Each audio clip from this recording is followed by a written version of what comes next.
Esta noche hay fogatas en todo el mundo. En Israel están encendiendo hogueras desde las azoteas de Merón hasta los patios de Bnei Brak. En México, en Buenos Aires, en Miami, en Madrid, fuego. Niños que corren con antorchas, músicas que suenan hasta la madrugada, humo y luz mezclados. Una celebración que no necesita explicación, porque todo el mundo sabe que se hace. Pero nadie hace la pregunta que más importa: ¿qué están celebrando exactamente? Si esta noche le preguntas a la mayoría de la gente que enciende una fogata, ¿qué tiene que ver ese fuego con un hombre que pasó 13 años escondido en una cueva? Te van a mirar como si hablaras en otro idioma. Y ese es el problema, porque lo que se está celebrando esta noche no es un cumpleaños, no es una batalla ganada, no es una costumbre folclórica que sobrevivió al tiempo. Lo que se celebra esta noche es lo que le pasa a una persona cuando decide que el camino verdadero vale más que el camino seguro, y lo que le cuesta y lo que produce.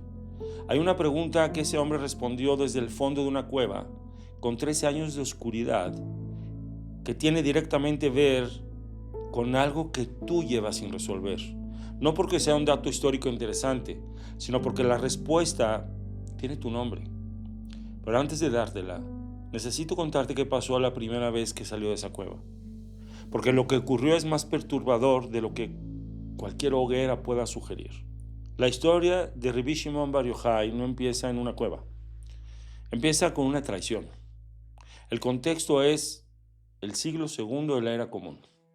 Roma había prohibido la enseñanza de la Torá. El imperio ha decidido que el estudio judío es una amenaza al orden imperial, y en ese clima, 3 jajamim sabios estaban teniendo una plática, una conversación. El Talmud, el Masejet Shabbat, lo registra con una precisión que da escalofríos. Había 3 personas hablando sobre las obras de los romanos. El primero elogió algo, el segundo guardó silencio, y Rabbi Shimon Bar Yochai dijo: todo lo que construyeron, lo construyeron solo para sí mismos. Sus mercados para sus prostitutas, sus puentes para cobrar peajes, sus baños para su propio deleite. Alguien los escuchó, los denunció. Roma pronunció la sentencia de muerte. Aquí hay algo que la historia borra con demasiada facilidad. No todo el mundo que dice la verdad lo hace porque no tiene miedo. Hay personas que la dicen sabiendo exactamente lo que les va a costar. Rabbi Shimon Bar Yochai sabía con quién estaba hablando, sabía quién podía escuchar, e igualmente lo dijo. Eso es Hod Sheba Hod. Pero todavía no llegamos ahí. Rabbi tomó a su hijo Rabbi Elazar y huyeron. Fueron a una cueva en Pequeín, en la Galilea, y ahí, sin libros, sin comunidad, sin luz exterior, ocurrió algo que el Talmud describe con una economía de palabras que vale más que 1000 análisis. Se les creó un árbol de algarroba y un manantial de agua. Estudiaban Torah todo el día, enterrados hasta el cuello en la arena para preservar la ropa. Así vivieron 12 años. 12 años. Y aquí es donde la historia se vuelve realmente perturbadora. Porque lo que no podemos anticipar es lo que pasó cuando salieron. Después de 12 años, llegó la noticia de que el César había muerto y la sentencia ya había sido anulada. Y salieron. Y con sus ojos vieron el mundo exterior, gente arando campos, gente sembrando trigo, personas haciendo las cosas ordinarias que hace la gente. El Talmud dice que en cada lugar donde posaban ellos la vista, todo se destruía, se quemaba. Hashem les habló, un bat kol salió. Salieron para destruir mi mundo, regresen en la cueva, van de regreso. Volvieron un año más. Eso en sí ya es poderoso. Pero lo que no muchos mencionan es qué significa ese rechazo del Shamayim, del cielo. No fue un fracaso, fue una señal. El cielo les estaba diciendo algo que solo se aprende en la segunda vez que sales. La Torah sin la capacidad de integrarse en el mundo es Torah que no es completa, destruye. La espiritualidad que desprecia la realidad ordinaria no es aceptada por el cielo. Rabbi y Rabbi Elazar habían alcanzado la cima de la visión interior, pero todavía no tenían el puente entre esa visión y lo humano. El año adicional fue lo que les dio el puente. Y aquí es donde el texto dice algo que cambia todo lo que creías entender de esta historia. Cuando salieron la segunda vez, en cada lugar donde Rabbi Elazar miraba, quemaba. y en cada lugar donde Rabbi Shimon Bar Yochai miraba, reparaba. No el padre destruía y el hijo sanaba, al revés. El hijo quemaba y el padre reparaba. Rashbi no cambió su nivel espiritual, lo que cambió fue su forma de relacionarse con el mundo. El mismo Rashbi que en la primera salida no podía coexistir con lo ordinario, ahora lo sostenía. Rabbi Lazar, que era un nivel por debajo en la integración, todavía necesitaba ese año adicional de síntesis. La transformación espiritual auténtica no te hace más puro a expensas del mundo. Te hace capaz de estar en el mundo sin que el mundo te consuma y sin que tú consumas al mundo. Y de esa cueva salió el Zohar, la obra más profunda de la mística judía. 18 siglos después sigue siendo estudiada, comentada, traducida, debatida. Pero aquí hay algo que pocos preguntan. ¿Por qué Rabbi Shimon Bar Yochai reveló estos secretos? La mayoría de los grandes jajamín guardaban la Kabbalah, la escondían, sabían que el poder sin justicia es peligroso. La visión espiritual sin la base de la rectitud puede destruir al que la recibe mismo. Rashbi hizo lo contrario. Rashbi reveló. ¿Por qué fue seguro hacerlo? Porque su vida entera era un filtro. El Talmud, el Masejet Sukkah, registra algo que solo alguien que tiene una certeza interior podría pronunciar. Dijo Rabbi Shimon Bar Yochai: vi a los hombres elevados, y son pocos. Si son 1000, el rey David y yo estamos entre ellos. Si son 100, el rey David y yo estamos entre ellos. Si son 2, somos yo y mi hijo. Y no es arrogancia. Es la certeza que da 12 años de estar en una cueva. La certeza de que vivir cerca de Hashem, de que ya no necesitas la aprobación del mundo para saber que estás en el derech, en el camino correcto. Y esa certeza no venía de la inteligencia de Rabbi Shimon Bar Yochai, venía de su justicia. Y aquí es donde aparece el Kinyan de este día, la adquisición espiritual número 33 en la lista de 48 del capítulo 6 de Pirkei Avot. Ohev et tzedakot, amar la justicia, amar la tzedakah. No la justicia como concepto abstracto, la justicia como práctica concreta. Lo que es tuyo y lo que es de otros es de otros. Y la tzedakah como su movimiento inverso. Reconocer que lo que tienes en exceso no es nada más no es tuyo, es de alguien que no tiene. ¿Cómo sabes que una enseñanza de la Torah es verdadera? Porque produce justicia. Si una enseñanza te hace arrogante, aunque sea correcta intelectualmente, algo falló en esa transmisión. La Torah verdadera no infla al que la estudia, lo hace más capaz de sostener y aguantar el mundo. Rashbi podía revelar los secretos del universo, porque cuando sus enseñanzas llegaban a otros, llegaban a través del filtro de su rectitud, de su tzedakot. Su vida entera garantizaba que lo que salía de él llegaba limpio. Y cuando amas la justicia, cuando la tzedakah no es una obligación sino una necesidad interior, ya no lo haces por deber. Haces esa justicia porque no puedes evitarla. Eso es Ohev et tzedakot, el que ama la justicia. Hay un debate entre los grandes jajamim sobre qué es exactamente lo que celebramos la noche del 33 del Omer. El Zohar, el Edrazutá, el relato último del último día de Rashbi, describe cómo reunió a sus discípulos, reveló los secretos más profundos de la Kabbalah y su alma ascendió al Shammai mientras enseñaba. En ese sentido, el Yarset, aniversario luctuoso, y la revelación del Zohar son el mismo evento. El Arizal, Rabbi Yitzhak Luria, fue personalmente a Merón, a la tumba de Rashbi, en el día 33 del Lag BaOmer, y estableció la costumbre de la Ilulá. Otros, como el Yavet, señalan que no hay una fuente en el Talmud que confirme que el 18 de Iyar, que es hoy en la noche, es la fecha exacta del fallecimiento de Rashbi. Y hay quienes vinculan el día con el cese de la plaga entre los alumnos que murieron de Rabbi Akiva. Pero algo sí coinciden todos. Por el motivo que sea, esta celebración tiene contenido. No es vacía. Detrás de cada fogata que se enciende está esta noche. Hay siglos de personas que entendieron que algo extraordinario ocurrió ese día. Algo que merece luz. Eso es lo que se celebra. No su muerte, su ilulá, su ascenso completo. Y ese ascenso tiene un nombre en la estructura del Omer que estamos recorriendo juntos. Hod Shebahod, día 33. Hod es la capacidad de ser canal, de ser un conducto, de brillar sin apropiación propia. Es la sefirá de Aarón a Cohen, el Cohen Gadol que nunca hablaba en nombre propio, que nunca hacía del mensaje algo suyo. Hod Shebahod es la versión más concentrada de eso, la autenticidad dentro de la autenticidad. el ser sin ego de alguien que ya es completamente un canal, un conducto. Rashbi es Hod Shebahod. Y Ohev Tzedakot es la razón por la que su luz no quema, su luz repara, cura. Y aquí es donde esta historia dejó de ser historia y se volvió mía. Esta serie, que le llamamos De la libertad a la revelación, 49 niveles del Homer, la planeé para comenzar el día 1.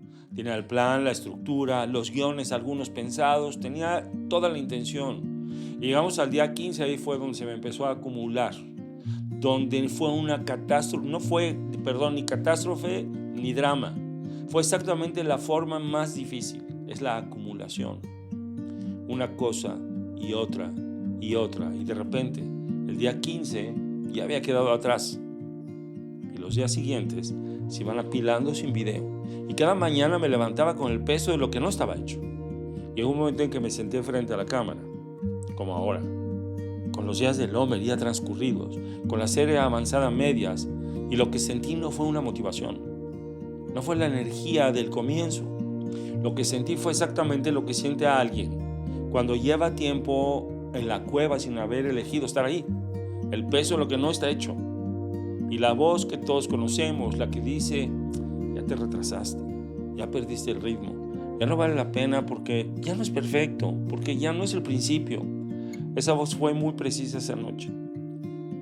Probablemente lo que estás pensando ahora mismo es esto que sé, que mi situación es diferente a la tuya, que el atraso en una serie de videos no se compara con el atraso en tu proyecto, en tu teshuvá, en tu crecimiento, en aquello que sabes tú que tienes que hacer y no has empezado. Pero lo que descubrí en ese momento y lo que necesito decirte hoy, en el día 33, es que la voz que habla de retrasos y de momentos perdidos no es una voz sabia, es una voz que miente, porque confunde el tiempo del reloj con el tiempo de la obra por acabar.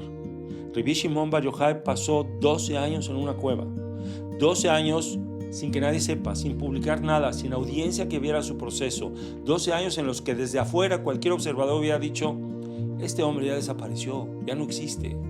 Pero de esa desaparición salió el Zohar. Y aquí tengo que ser honesto sobre algo que aprendí. Cuando la serie comenzó a desencadenarse de la imagen que originalmente tenía. Cuando uno empieza un proyecto de esta escala, 49 días de producción continua, de investigación, de grabación, de creación de los guiones, de escribir, de estudiar, hay una versión idealizada de cómo se va a ver. Continua, sin vacíos, y cuando la realidad no coincide con esa imagen, aparece la tentación más costosa, no hacer nada porque no puedes hacer todo. Eso es exactamente lo que le pasó a Rashbi en la primera vez que salió. La visión que tenía era tan pura, tan perfecta en su forma interior, que cualquier versión ordinaria de la realidad le resultaba intolerable. Y esa intolerancia quemaba el mundo en lugar de iluminarlo. El cielo los mandó de vuelta, no porque estuvieran equivocados en lo que ellos veían, sino porque todavía no habían aprendido a estar en lo imperfecto, sin destruirlo y consumirlo.